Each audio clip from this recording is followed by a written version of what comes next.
Hello friend, welcome to my YouTube channel. आज का ये वीडियो ये है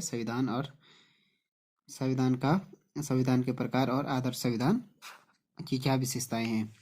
फर्स्ट हो गया साधारण रूप में संविधान उन लिखित अलिखित नियमों का और कानूनों का समूह है जिसके आधार पर किसी भी देश की शासन व्यवस्था संगठित की जाती है तथा शासन के विभिन्न अंगों के बीच शक्तियों का विभाजन किया जाता है और उन सिद्धांतों का निर्माण होता है जिसके अनुसार वे शक्तियां प्रयोग में लाई जाती हैं।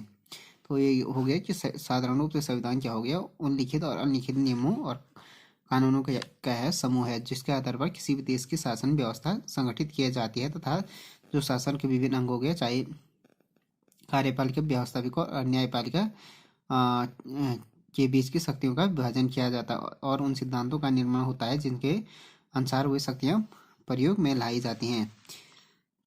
अब हो गया 250 के अनुसार संविधान की परिभाषा। वे सभी नियम जिसके द्वारा प्रत्यक्ष या परोक्ष रूप में राजसत्ता का वितरण तथा प्रयोग किया जाता है राज्य का संविधान कहलाता है। दूसरा हो गया ब्राइस के अनुसार किसी राज्य या राष्ट्र के संविधान उन कानूनों या नियमों का ढांचा होता है जो शासन के आकार, उसके निर्माण और उसके प्रति नागरिकों के अधिकारों और कर्तव्यों की व्याख्या करते हैं। उसके गिलक्रास्ट के अनुसार राज्य का संविधान उन लिखित या अलिखित नियमों का समूह होता है जो सरकार का संगठन, शक्तियों का विभिन्न अंगों में वितरण तथा इन शक्तियों के सामान्य सिद्धांतों को निश्चित करता है।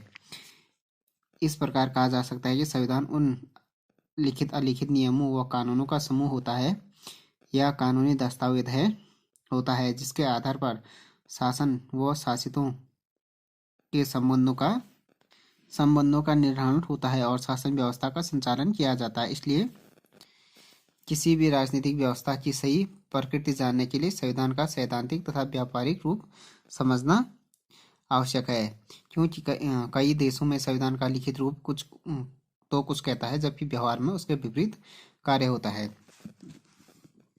अब हो गया संविधान की परिभाषा के और अर्थ के बाद संविधान का वर्गीकरण। संविधान के निम्नलिखित प्रकार हैं।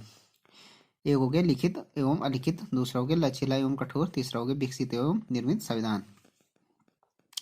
लिखित एवं अलिखित संविधान। लिखित संविधान हो गया वह होता है जो संविधान सभा द्वारा निर्मित हो। इसमें सरकार के संगठन, कार्यों, उद्देश्यों, सरकार के अंगों के अधिकार व शक्तियों का सरकार का नागरिकों के साथ सरकार तथा नागरिकों के अधिकारों व कर्तव्यों का लिखित वर्णन होता है। तो लिखित संविधान में ये हो गया कि जिसमें संविधान सभा द्वारा निर्मित होती है। फर्स्ट तो ये इसमें सरकार के संगठन हो गया, चाहे सरकार के कार्य हो गए, चाहे उद्देश्य, सरकार के अंगों के अधिकार व शक्तियों का तथा सरकार और नागरिकों के साथ क्या संबंध है, सरकार और नागरिकों के अधिकारों और कर्तव्यों का लिखित वर्णन होता है लिखित संविधान में। उसके बाद हो गया अलिखित संविधान। अलिखित संविधान वह होता है जिसमें संविधान सभा द्वारा निर्मित न होकर ये क्या होता है कि परंपराओं, रीति रिवाजों, संसदीय कानूनों और न्यायिक निर्णयों के रूप में विकसित होता है। ऐसा संविधान आवश्यकता अनुसार बदलता रहता है। यह संविधान पूर्ण रूप से अलिखित नहीं होता है। ऐसे संविधान में संशोधन करने के लिए विशेष विधि को नहीं अपनाना पड़ता है। इसमें संसद साधारण बहुमत से संशोधन कर सकती है, इसलिए इसका प्रमुख गुण लचीलापन है। इंग्लैंड का संविधान इस कोटि का संविधान है। वहाँ पर परंपराओं, न्यायिक निर्णयों, संसदीय कानूनों के रूप में संविधान का लिखित रूप से विकसित हुआ है। तो लिखित संविधान विशेषकर संविधान सभा या द्वारा निर्मित होकर जो परंपराएं हो गई, रीति रिवाज हो गए, जो संसदीय कानून हो गए, चाहे न्यायिक निर्णय होता है, उसके रूप में विकसित होता है लिखित कानून। जबकि लिखित कानून संविधान सभा द्वारा निर्मित होता है। इसमें स्पष्ट रूप से सरकार के कार्य हो गए, उद्देश्य हो, सरकार के अंगों का वर्णन होता है, अंगों के अधिकारों और शक्तियों का, और सरकार और नागरिकों का साथ और सरकार तथा नागरिकों के कर्तव्यों का क्या होता है, लिखित वर्णन होता है अधिकारों और कर्तव्यों का। लिखित एवं अलिखित संविधान में अंतर। लिखित संविधान का अधिकांश भाग लिखित होता है जबकि अलिखित संविधान का अधिकांश भाग अलिखित होता है। ये लिखित संविधान सभा द्वारा निर्माण किया जाता है, जबकि ये परंपराएं और उसमें रीति रिवाज हो गए, चाहे न्यायिक निर्णय हो गए, चाहे संसदीय कानून द्वारा निर्मित होता है। संसदीय कानून के रूप में विकसित होता है लिखित संविधान। लिखित संविधान निश्चित समय पर निश्चित स्तर पर संविधान सभा द्वारा बनाया जाता है, जबकि अलिखित संविधान धीरे धीरे विकास होता है। लिखित संविधान में संशोधन करने की विधि कठोर होती है, जबकि अलिखित संविधान साधारण बहुमत से संसद में संशोधन कर सकती है। लिखित संविधान में साधारण कानून एवं संवैधानिक कानून में अंतर होता है। इसमें संविधान की ही देश का सर्वोच्च कानून होता है। यदि साधारण कानून संविधान के विरुद्ध हो तो न्यायपालिका उस कानून को वैध घोषित कर देती है। इसके विपरीत अलिखित संविधान में साधारण कानून तथा संवैधानिक कानून में अंतर न होने के कारण विवाद की कोई संभावना नहीं रहती है। इसके बाद हो गया लचीला तथा कठोर संविधान। संविधान में लिखित और अलिखित का भेद गुणात्मक न होकर मात्रात्मक ही होता है। अब लचीला संविधान उसे कहते हैं जिसमें आसानी से परिवर्तन किया जा सके। इसमें संसद उसी तरह संशोधन कर सकती है जिस तरह वह साधारण कानूनों का निर्माण करती है। इसके लिए संसद को किसी विशेष प्रक्रिया का प्रयोग करने की आवश्यकता नहीं पड़ती है। इस संविधान में साधारण कानून और संवैधानिक कानून में कोई अंतर नहीं माना जाता है। इंग्लैंड का संविधान लचीले संविधान का सुंदर उदाहरण है। इसमें संसद साधारण बहुमत से अपनी इच्छानुसार परिवर्तन ला सकती है और न्यायपालिका संसदीय कानून को रद्द नहीं कर सकती है। तो हो गया लचीले कानून में क्या होता है कि इसमें संसद उसी तरह संशोधन कर सकती है जिस प्रकार साधारण कानूनों में का निर्माण करती है। तो हो गया लचीला संविधान। इसमें विशेष प्रक्रिया की आवश्यकता नहीं होती है लचीले कानून में, जैसे इंग्लैंड का संविधान इसका सुंदर उदाहरण है। दूसरा हो गया कठोर संविधान। कठोर संविधान वह है जिसमें आसानी से न बदला जा सके और जिसमें संशोधन के लिए विशेष विधि का प्रयोग में लाया जाता हो। तो कठोर संविधान में जिसे आसानी से नहीं बदला जा सकता है, मतलब अमेंडमेंट में संशोधन नहीं किया जा सकता है, जिसमें संशोधन के लिए विशेष विधि का प्रयोग लाया जाता है। इस संविधान में साधारण कानून बनाने की विधि संशोधन नहीं किया जा सकता है। इस संशोधन में साधारण कानून तथा संवैधानिक कानून में अंतर किया जाता है। कठोर संविधान में इसमें संविधान ही देश का सर्वोच्च कानून होता है।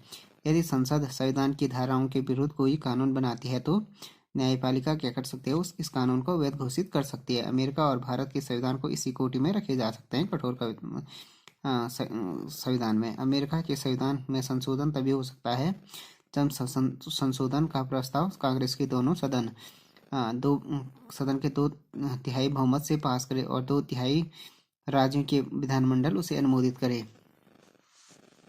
भारत के कुछ मामलों में कठोर संविधान है, कुछ मामलों में लचीला संविधान है। जिन मामलों में संसद दोनों सदनों के कुल सदस्यों की संख्या के बहुमत और मतदान करने वाले सदस्यों के 2/3 बहुमत से संशोधन करके उसे राष्ट्रपति के पास भेज दिया जाता है और राष्ट्रपति की अनुमति प्राप्त करने पर वह संशोधन स्वीकार कर लिया जाता है, उसे सामान्य संशोधन विधि के अंतर्गत गिना जाता है। लेकिन कुछ मामलों में क्या होता है कि राज्यों के विधानमंडल की स्वीकृति भी आवश्यक होती है संविधान संशोधन में। यह प्रक्रिया कठोर संविधान का उदाहरण है। तीसरा हो गया ये विकसित एवं निर्मित संविधान। विकसित संविधान वह संविधान होता है जो इतिहास की उपज होता है, अर्थात वह ऐतिहासिक विकास की उपज है। इसका निर्माण किसी संविधान सभा द्वारा नहीं किया जाता है, बल्कि यह तो परिस्थितियों और नागरिकों की राजनीतिक चेतना के आधार पर विकसित होता रहा है। हो गया इस संविधान की जड़ें इतिहास की परंपराओं, रीति रिवाजों, संसदीय कानून और न्यायिक निर्णय में होती है। इंग्लैंड का संविधान विकसित संविधान है क्योंकि यह संविधान किसी संविधान सभा से ने नहीं बनाया है। इसके निर्माण में वहाँ की परंपराओं, रीति रिवाजों और न्यायिक निर्णयों का महत्वपूर्ण हाथ है। दूसरा हो गया निर्मित संविधान।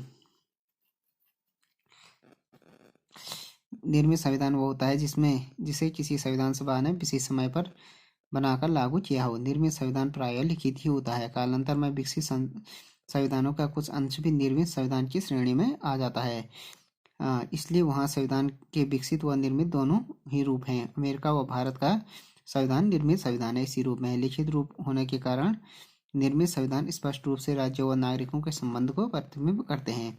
इसमें संघर्ष की गुंजाइश क्या होती है, कम होती है और संविधान सर्वोच्च होता है निर्मित संविधान में। अब है ये संविधान का विकास है। संविधान के विकास में निम्नलिखित तत्वों का योगदान होता है। प्रथाएं व अभिसमय। समय बीतने के साथ साथ प्रत्येक देश में कुछ संवैधानिक परंपराएं विकसित होने लगती हैं जो अलिखित होते हुए भी लिखित नियमों को अनिर्धारित दिशा में प्रदान करती है। ब्रिटेन का संविधान परंपराओं द्वारा विकसित हुआ है। यूएसए, भारत स्विस तथा अन्य देशों के संविधानों पर भी परंपराओं का प्रभाव पड़ा है। इसी तरह का प्रभाव अभिसमयों का प्रभाव पड़ता है। अमेरिका के संविधान पर अभिसमयों का विशेष प्रभाव है। परंपराओं अभिसमयों के प्रभाव को इंगित करते हुए बियर्ड ने लिखा है, अमेरिकी संविधान के अंतर्गत क्रांतिकारी परिवर्तन या संशोधन अतिसमयों से नहीं है, बल्कि रीति रिवाजों तथा प्रथाओं से भी है। उसके बाद हो गया न्यायिक व्याख्याएं या निर्णय। न्यायपालिका द्वारा समय समय पर संविधान के कानून की व्याख्याएं की जाती रहती हैं। अमेरिका में न्यायाधीश मार्शल द्वारा प्रतिपादित व्याख्याओं ने संघात्मक शक्तियों में अभूतपूर्व वृद्धि की है, संवैधानिक शब्दावली को आधुनिक बनाया है। भारत में भी सर्वोच्च न्यायालय द्वारा संवैधानिक व्याख्याओं के कारण भारतीय संविधान का भी विकास हुआ है। संवैधानिक संशोधन। संविधान में समय समय पर होने वाले संशोधनों ने संविधान के विकास में महत्वपूर्ण योगदान दिया है। अमेरिका, भारत, स्विट्जरलैंड आदि देशों में होने वाले संवैधानिक संशोधनों ने वहाँ के संवैधानिक विकास किया है। अब हो गया आदर्श संविधान की विशेषताएं। नंबर 1 हो गया स्पष्टता व निश्चितता। एक आदर्श संविधान में स्पष्टता व निश्चितता पाया जाना बहुत जरूरी है। यदि संविधान में भाषा अस्पष्ट है तो जनता संविधान की धाराओं का गलत अर्थ निकालेगी और समाज में संघर्ष का वातावरण बन जाएगा। इसी कारण आज लिखित संविधान को ही महत्व दिया जाता है, क्योंकि इसके अंतर्गत प्रत्येक विषय स्पष्ट व निश्चित होता है। इसी कारण ऐसा संविधान ही आदर्श हो सकता है। व्यापकता। संविधान के स्पष्ट और निश्चित होने के साथ साथ इसका व्यापक होना भी आवश्यक है। व्यापकता का अर्थ है कि इसमें सरकार के संगठन व शक्तियों की विस्तृत व्याख्या होनी चाहिए। संविधान में इस बात का स्पष्ट उल्लेख होना चाहिए कि नागरिकों व सरकार के क्या संबंध हैं और सरकार नागरिकों के लिए क्या कर सकती है। इसमें नागरिकों की स्वतंत्रताओं और अधिकारों का भी स्पष्ट उल्लेख होना चाहिए। संघात्मक राज्यों में तो संविधान की व्यापकता का विशेष महत्व है, क्योंकि केंद्र इकाइयों के संबंधों का नियामक होता है, अतः संविधान में व्यापकता का गुण ही उसे आदर्श बनाता है। तो ये हो गया संविधान में व्यापकता होनी चाहिए, क्योंकि अगर इसमें स्पष्ट शक्तियों का क्या नहीं होगा, विस्तृत व्याख्या नहीं होगी, तो खासकर संघात्मक राज्यों में तो प्रॉब्लम टकराव बढ़ेगा राज्यों और संघ के बीच। उसके बाद हो गया लचीलापन। आदर्श संविधान वही होता है जो परिस्थितियों के अनुसार स्वयं को ढाल सके। यदि संविधान में लचीलता या परिवर्तनशीलता का गुण नहीं होता है तो वहाँ जन विद्रोह की संभावना अधिक होगी। यूएसए व फ्रांस की क्रांतियों में इस बात का प्रमाण है कि वहाँ पूर्ववर्ती संविधान कठोर प्रकृति के थे। इसी कारण इन क्रांतियों ने वहाँ के प्राचीन संविधानों को धराशायी करके सर्वथा नवीन संविधानों की नींव डाली। इसलिए आदर्श संविधान में लचीलेपन का गुण अवश्य होना चाहिए ताकि क्रांति की संभावनाओं को टाला जा सके, लेकिन इसको इतना लचीला भी नहीं होना चाहिए कि शासक वर्ग के हितों का पोषक ही बनकर रह जाए। तो इसमें लचीलापन भी होना चाहिए इसमें संविधान में। देन हो गया चौथा आदर्श गुण हो गया संविधान की सर्वोच्चता। एक ऐसे संविधान का गुण है कि उसको देश का सर्वोच्च कानून माना जाना चाहिए। यदि संसद संविधान की मूल आत्मा के विरुद्ध कोई कानून बनाए तो न्यायपालिका को उसे अवैध घोषित करने का अधिकार हो। तो संविधान की सर्वोच्चता होनी चाहिए। उसके बाद हो गया न्यायपालिका की स्वतंत्रता। एक आदर्श संविधान में स्वतंत्र न्यायपालिका का होना बहुत जरूरी है ताकि निष्पक्ष होकर संविधान की व्याख्या कर सके। ये व्याख्या कर सके और मौलिक अधिकारों की रक्षा कर सके। एक निष्पक्ष व स्वतंत्र न्यायपालिका ही जनता को राजनीतिक शक्ति की निरंकुशता से बचा सकती है। उसके बाद हो गया संविधान में संशोधन करने की विधि का वर्णन। एक आदर्श संविधान का यह गुण होता है कि उसमें संशोधन की विधि का स्पष्ट उल्लेख होता है। यदि संविधान में संशोधन की विधि का स्पष्ट प्रावधान न हो तो उसमें संसदीय तानाशाही के पैदा होने के आसार बढ़ जाते हैं। राज्य न होकर अराजकता को जन्म देने वाला तंत्र बनकर रह जाता है।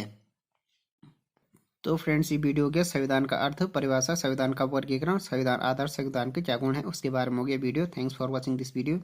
If you like this video, please subscribe my channel and like, share and comment on this video.